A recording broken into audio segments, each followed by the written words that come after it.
Hey everyone! In this video, we're going to build a fully functional modern weather app using Python.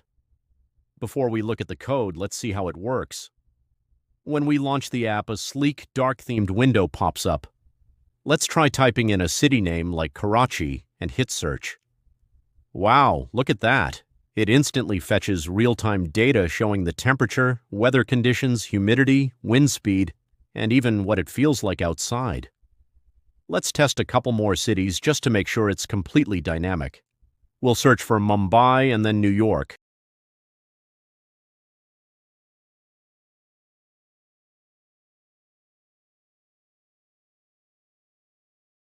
Everything updates perfectly. Now let's see how we can build this exact project in just a few minutes using the power of AI. To get started, we don't need to write hundreds of lines of code from scratch. Instead, we are going to use ChatGPT to generate it for us. We'll open up Google, navigate to ChatGPT, and write out a structured prompt. This is a great skill for beginners to learn. In our prompt, we tell the AI to act as an expert Python developer and write a weather app using a Python library called Tkinter. We're going to give it a few specific design choices: a dark theme, modern professional UI, rounded buttons, and a clean layout with blue and white accents. We also need to list out the exact features we want. We'll ask it to include a search bar, display the temperature in Celsius, show wind speed and humidity, and handle errors just in case a user types in a city that doesn't exist. Finally, we'll ask it to use a free API from OpenWeatherMap to pull the live data. You can find the exact prompt in the video description. Once we submit the prompt, ChatGPT generates the complete ready-to-run Python script for us. Let's scroll through and see what it did.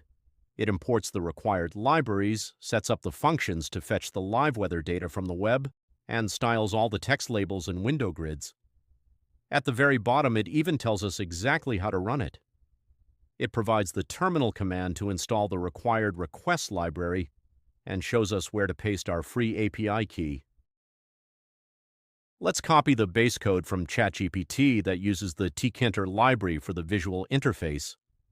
Once copied, go to your Windows search bar, type in Visual Studio Code, and open up your code editor. Inside VS Code, click on New File. Let's name this file weather.py and save it inside your project folder.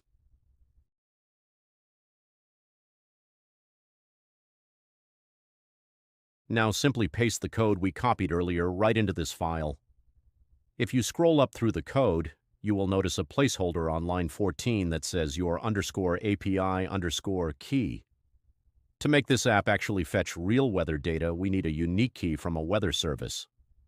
Let's grab that key. Open up your web browser, head over to Google, and search for OpenWeatherMap. Click on the official website link.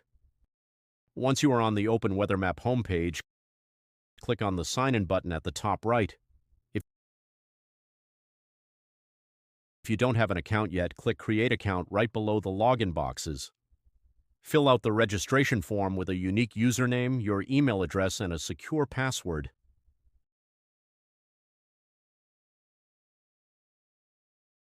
Check the agreement boxes, complete the quick "I'm not a robot" security check, and click Create Account. A small survey window will pop up. You can just enter personal or your company name, select education/science as your purpose, and click Save. Awesome! Now click on the API Keys tab from the top menu.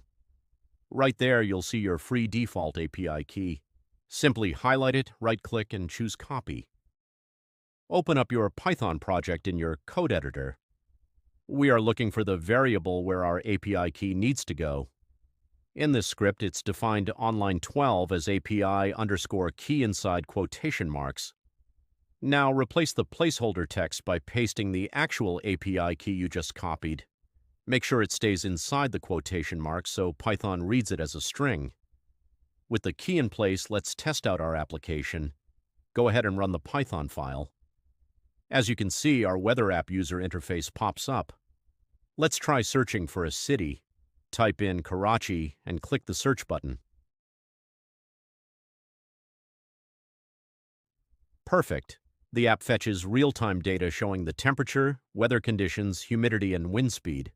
Let's test it with one more city to make sure it's working dynamically.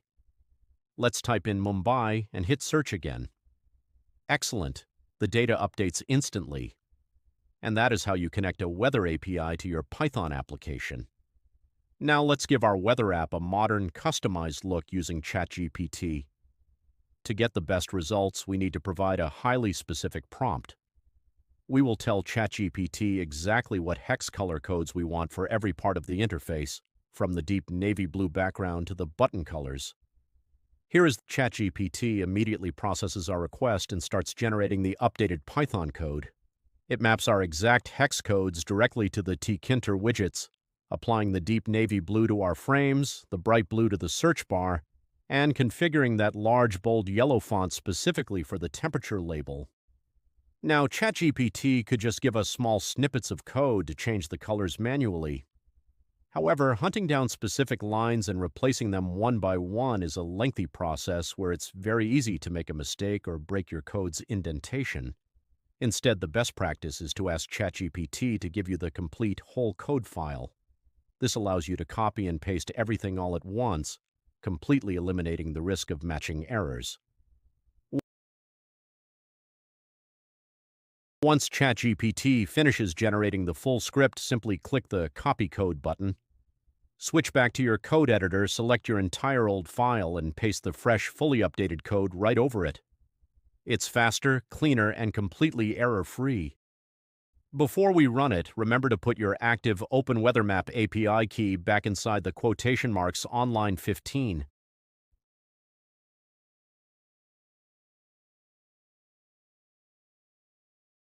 Now our code is updated, our key is set, and we are ready to launch our beautiful new custom dark-themed weather app. Now let's run our newly styled code. When we execute the script for the first time, you might notice Python throws a syntax error in the terminal. Let's look closely at why this happens and how to read it. You can notice VS Code showing the exact line numbers in the output window that indicate where the error is in the code. As you can see, we have an error on line 1. You can easily remove the error by going to that specific line. If you don't understand the error, just copy and paste the error code into ChatGPT to understand what is going wrong with the code. Our first error has been removed. Now you can see we have another error on line 321. You can remove this error by going directly to that specific line. There is no need to look for errors across the whole script. Let's run the code again. By using line numbers to target our fixes, the application now launches perfectly, showcasing our beautiful new deep navy blue background and vibrant pink search button. Let's do a quick final test to make sure everything works dynamically with the new design. We'll type in Karachi. The weather data updates beautifully. Let's try Mumbai and New York as well. Everything updates smoothly and our temperature stands out in large, bold yellow text. You have successfully built, styled, and debugged your very own custom weather application. If you are looking at this entire script and feeling overwhelmed by all these lines of Python code, don't worry. You don't have to memorize it all at once. Let me show you a simple trick to understand any coding project step by step using ChatGPT. Instead of asking ChatGPT to just give you raw code, use this powerful prompt layout. We will ask it, please explain each line of this code step by understanding the workflow. Breaking it down by workflow makes it significantly easier to digest how components connect under the hood. Look how beautifully ChatGPT categorizes the architecture. It starts with the absolute basics. Step 1, importing required libraries, showing us exactly what Tkinter and requests do. Then it transitions into Step 2, understanding the API key, explaining it simply like a password for weather data. As you scroll down, you can study individual core workflows sequentially. It clears up the logic for things like managing a color theme, initializing the weather function, and capturing user input using strip function. For every single section, ChatGPT answers 3 vital questions. What does this code do? Give me a real-world example, and what is the output format? By isolating sections like API URL generation, server requests, and error checking into standalone milestones, you completely eliminate the guesswork. This is the absolute best way to practice, learn, and master backend logic at your own comfortable pace.